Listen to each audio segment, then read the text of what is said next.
안녕하세요, 미션의 션입니다. 한 주간의 애플 관련 주요 소식들만 전해드리는 미션의 주간 애플 소식입니다. 새로운 한 해가 시작되면서 출시 예상 제품과 이벤트 예상 일정을 종합 분석해서 전달해드리고 있습니다. 우리는 매년 새로운 제품들을 기다리지만 올해토록 한국에서만 미출시된 애플의 제품 혹은 서비스들이 있다는 거 기억하시나요?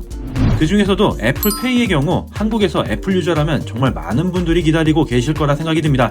이 애플페이에 대한 추가적인 소식이 있어서 커뮤니티의 글로 미리 공유해드렸었는데요. 오늘 시간은 구독자분들을 위해서 애플페이 최근 소식들을 영상으로 종합 정리해봤습니다. 그럼 바로 시작할게요. 먼저 첫 번째로 애플페이가 드디어 한국 시장 진출 가능성이 높아졌다는 소식입니다. 지금까지 크고 작은 여러 소문들이 난무했었지만 이번에는 매우 가능성이 있는 소식으로 전해지는데요. 지난 영상에서 애플페이가 한국 시장에 왜 못 들어오는지 자세히 설명을 드렸습니다. 혹시 안 보셨다면 다소 내용이 길지만 위 링크로 핵심만 한번 보고 오시는 게 이해하시는 데 훨씬 도움이 되실 것 같습니다. 대략 4가지 정도의 사유 중에서 가장 크리티컬한 이슈는 바로 다음과 같았죠. EMV의 비접촉 결제 방식의 기술 수수료와 IC칩 그리고 단말기 적용에 대한 걸림돌이었습니다.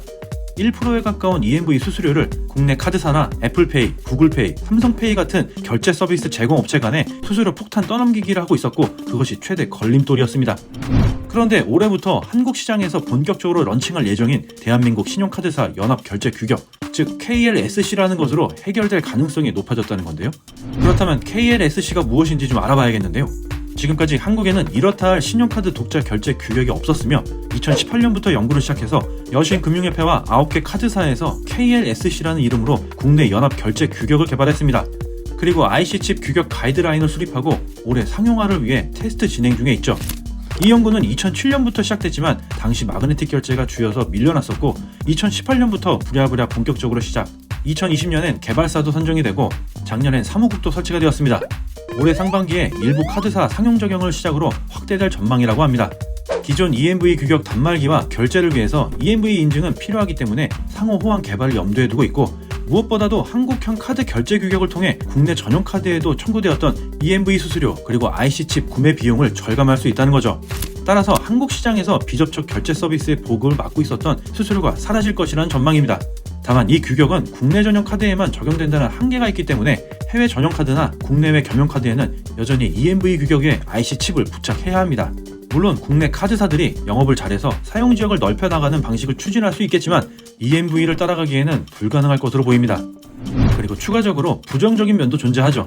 EMV 국제 표준을 따르긴 하지만 한국 사용만을 염두에 둔 결제 카드 규격이기 때문에 과거 저스터치나 기타 등등의 케이스처럼 용두사미로 끝날 가능성도 없지 않으며 특히 EMV 회원사들이 수수료 내기 싫다고 만든 KLSC를 방해할 가능성도 있습니다. 가령 애플이나 구글에 영향력을 행사해서 KLSC 안에 NFC 결제의 탑재를 막을 수도 있다는 겁니다. 하지만 지금까지 나왔던 수박 겉핥기식의 일부 서비스 론칭으로 바라본 출시설과는 다른 국내 연합 차원에서의 결제 규격 진행 방식이 기대감을 높여주고 있으니 올해 상반기 애플페이 소식에 조금 귀를 기울여 봐야겠습니다. 두 번째로 애플 뉴스룸을 통해 공식 어나운스된 애플페이 기반의 추가 기능 소식입니다. 간단하게 요약하면 다음과 같은데요. iOS 업그레이드를 통해 아이폰으로 결제 단말기 역할을 할 수 있으며 빠르면 연말 미국 판매자 대상으로 서비스를 론칭할 계획을 갖고 있다는 소식입니다. 그 서비스의 이름은 탭투페이이며 서비스 구조를 잠깐 들여다보면 탭투페이 기능이 활성화된 아이폰, 즉 서버 역할 개념의 iOS 결제용 단말기가 있고 애플페이 기능을 가진 또 하나의 아이폰 혹은 애플워치가 있습니다. 이것은 개념상 클라이언트로 애플페이 앱이 되겠죠. 혹은 EMV 실물 신용카드가 클라이언트로 될 수도 있겠습니다. 이것이 NFC 기술로 결제가 된다는 것인데요. 이제는 결제 단말기 하드웨어도 없애버리려는 애플입니다. 아이폰의 강력한 접근성, 보안, 그리고 편리성을 장점으로 새로운 결제 환경과 플랫폼 시장을 가져가려고 하는 건데요.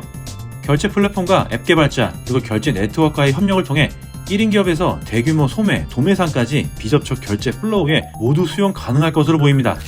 현재는 스트라이프라는 업체와 협업을 통해 준비 중이고 실질적으로는 iOS 15.4 베타2에서 관련 API가 확인되었습니다. 애플페이가 아직 들어오지 않은 한국 입장에서는 그야말로 그림의 떡으로 보여집니다만 먼저 첫 번째로 전해드린 KLSC 규격 진행과 함께 이러한 탭투페이 iOS 기능으로 애플페이는 한 발 더 우리에게 다가온 느낌입니다. 저와 같이 애플 유저 입장에서는 어떻게든 그 이슈가 정리가 되길 바라고 있는데요. 구독자 여러분들의 생각은 어떠신가요? 오늘은 여기까지이며 한 주간의 애플 중심의 핵심 뉴스, 소식들은 미션의 주간 애플 소식에 있습니다. 가능한 한 중요한 소식들을 빠르게 전해드리기 위해서 커뮤니티의 글로도 소식을 공유해드리고 있습니다. 아직까지 구독과 좋아요, 알람 설정하지 않으셨다면 얼른 하시고 핵심적인 알찬 소식과 정보 얻어가시길 바랍니다. 지금까지 미션의 션이었습니다.